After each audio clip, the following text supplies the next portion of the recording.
Good day, everyone. Dr. David Amron of Lippy Logic at the Lippy Lounge, the weekly series looking at educational topics for lipedema. Today's topic is about balance and proportion. Very, very, very important topic. It's a key component to my philosophy in terms of treating any patient with liposuction surgery. I'm finishing up a book that's going to be released very soon. It'll be available on Amazon. It's called Liposculpture Surgery, a guide for the patients and pearls for the surgeon.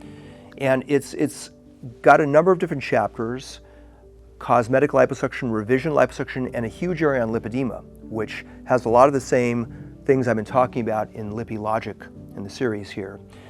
But the reason I'm mentioning this is one of the chapters is about my philosophy about liposuction. I think it's important to have a philosophy about almost anything, but you need to look at liposuction as a way of doing things and not just sucking out fat.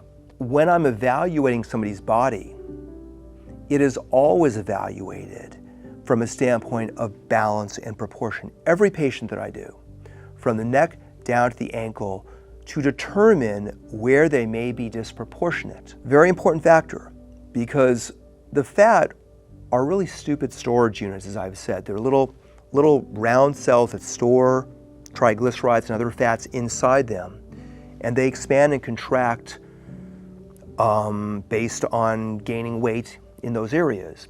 Now, lipedema is a little bit of a different process we're going to go into in terms of why the fat is there. But a way to look at liposuction is where somebody's disproportionate in their body. And the story will commonly go with just a cosmetic patient. You know, when I gain weight, it tends to go to those areas. When I lose weight, it's the last areas to come off. It's so-called a person's stubborn areas because there are more fat storage units in those areas. And the body's responding that way. They're always going to be disproportionate.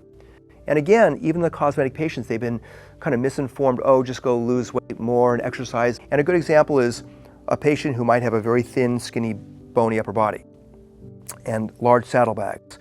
Just to go as an aside, I was on the Today Show years ago talking about liposuction in a younger patient I did who was not very overweight but had tremendous disproportion, did not have lipedema. And her mother was on the show too.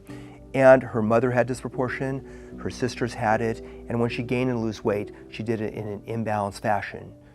And liposuction was a perfect solution for her because I corrected the disproportion. So now she gained and lose weight in a proportionate fashion. Now, I know I'm driving this point home in many different ways, but it's really important, and people get confused about this. With lipedema, there's also disproportion. It's the exact same thing going on, but a different process going with lipedema. We talked about in other segments in terms of how the fat develops and starts replicating. I'm not going to get into that here, but there's also disproportion. And that's a big problem why BMI indexes I've talked about also don't make sense, because they're not looking at disproportion. So with lipedema, you've got disproportion in specific areas, and it forms in these patterns and types of lipedema. Commonly the legs circumferentially, the arms, sometimes the forearms, sometimes the hip upper buttock area, the pelvic girdle. And again, it's important to understand and appreciate that disproportion. And when you're creating your surgical plans, which we're going to talk about again in another segment, it's all done with that right type of understanding of what you're trying to get to. It's not just, oh, let's just do things, make improvements in it. You want to create proper and perfect balance and proportion in that lipedema patient also. It just happens it's a different disease process going on from a cosmetic patient with it. We'll talk about cosmetic units in other segments and how I approach that. But again, back to this important thing about balance and proportion. Let me just finish up with one last thing. I do remember years ago when I think it was about when I began doing lipo over 25 years ago, there was something about Jane Fonda, and I'll just mention this because it's public information. She said I did liposuction, and I wish that when I did liposuction, the surgeon told me I was going to get fat in other areas. And I read that and I said, oh, I know why that occurred, because the surgeon was not looking at her body from a standpoint of balance or proportion. She might have been perfectly in proportion and just overweight and needed to just lose weight. Instead, he targeted certain areas on her and made her disproportionate. And hopefully you can understand that the surgeon threw Jane Fonda out of balance proportion. She actually should never have done liposuction to begin with because she was not disproportionate.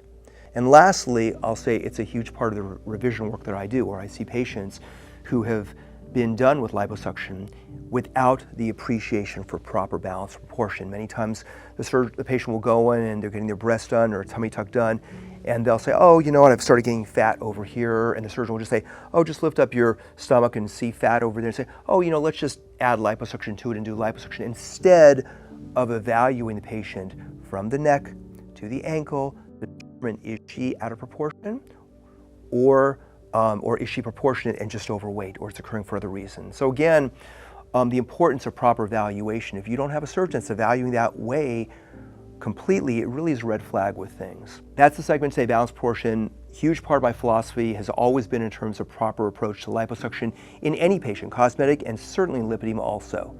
I'm Dr. David Amron. This is Lippy Logic at the Lippy Lounge. Thank you for joining.